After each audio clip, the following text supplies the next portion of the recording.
Lorsque Joël est arrivé chez nous, tout semblait simple. Il n'était qu'un cousin venu temporairement s'installer, un jeune homme qui entrait dans la vie d'adulte avec toute la naïveté et l'excitation de ses 20 ans. Je me souviens de sa première soirée avec nous. Sa carrure, plus imposante que dans mes souvenirs, son visage qui avait perdu les traits de l'adolescence.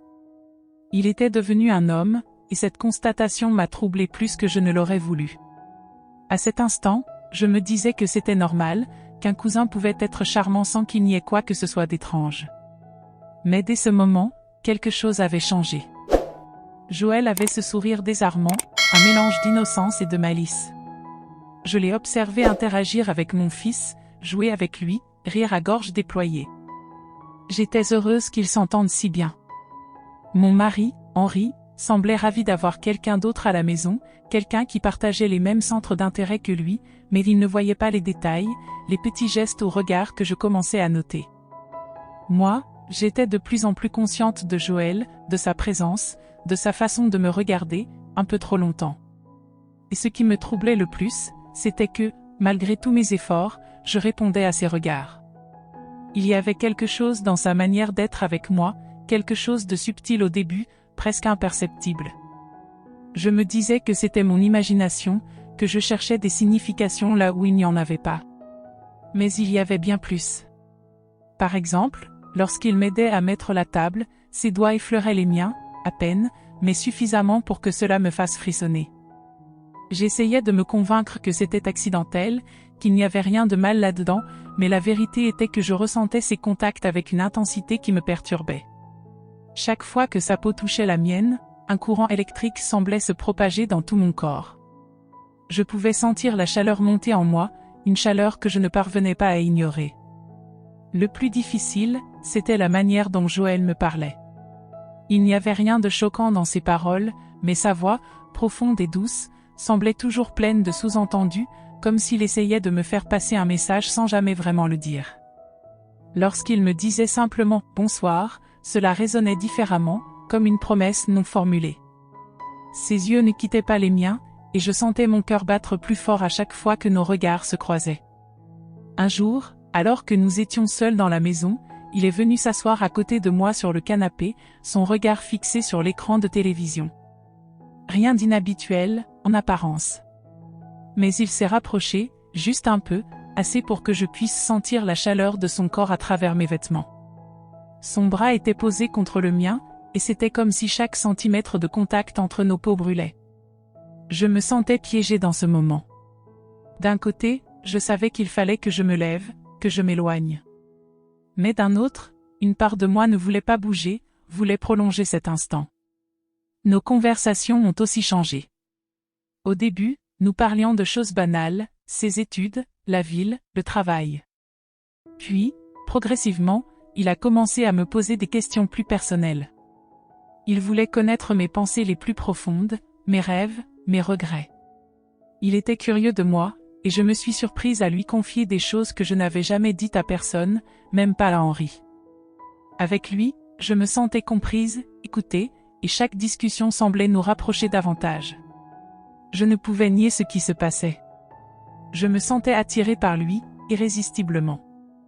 Une nuit, alors que je préparais le dîner, Joël est entré dans la cuisine, silencieux.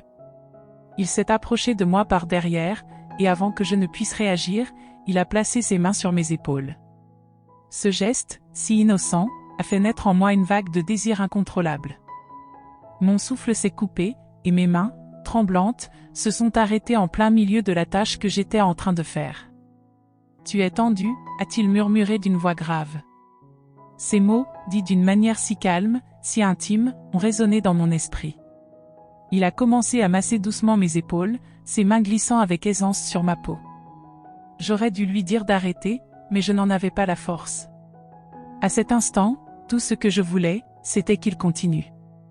Je sentais mes muscles se détendre sous ses doigts, mais à l'intérieur, j'étais en ébullition. La pièce semblait rétrécir autour de nous, et tout ce qui existait, c'était ce contact.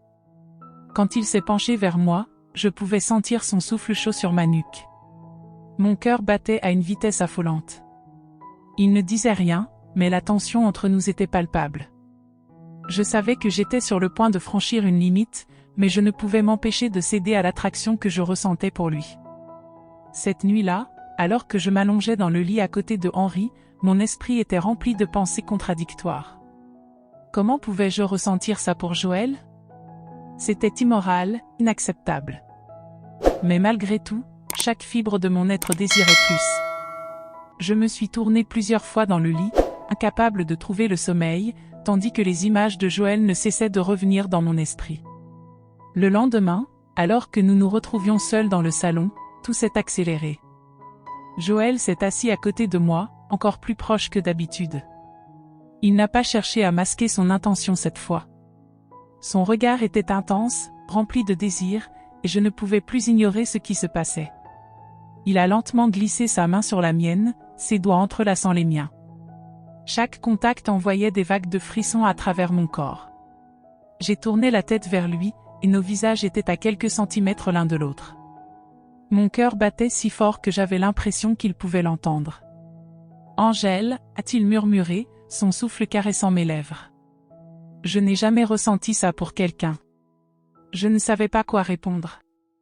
Mes pensées étaient en désordre, mais mon corps réagissait sans que je ne puisse le contrôler. Il s'est lentement penché vers moi, et nos lèvres se sont frôlées. Ce contact était si léger, si subtil, mais il a déclenché une décharge électrique dans tout mon corps. J'ai fermé les yeux, savourant l'instant, incapable de résister à l'envie. Il m'a embrassé, doucement d'abord, puis avec plus d'intensité. Mes mains ont trouvé leur chemin jusqu'à sa nuque, et je l'ai attiré plus près de moi, plongeant dans cette passion que nous avions tous les deux tenté de réprimer pendant trop longtemps. Les jours qui ont suivi, la culpabilité me rongeait. Chaque fois que je croisais le regard d'Henri, une vague de honte me submergeait. Mais à chaque moment seul avec Joël, toutes mes résolutions s'effondraient. Il me regardait avec ce mélange de désir et de tendresse qui me faisait tout oublier. C'était plus fort que moi. Puis est venu le jour où Henri a découvert la vérité.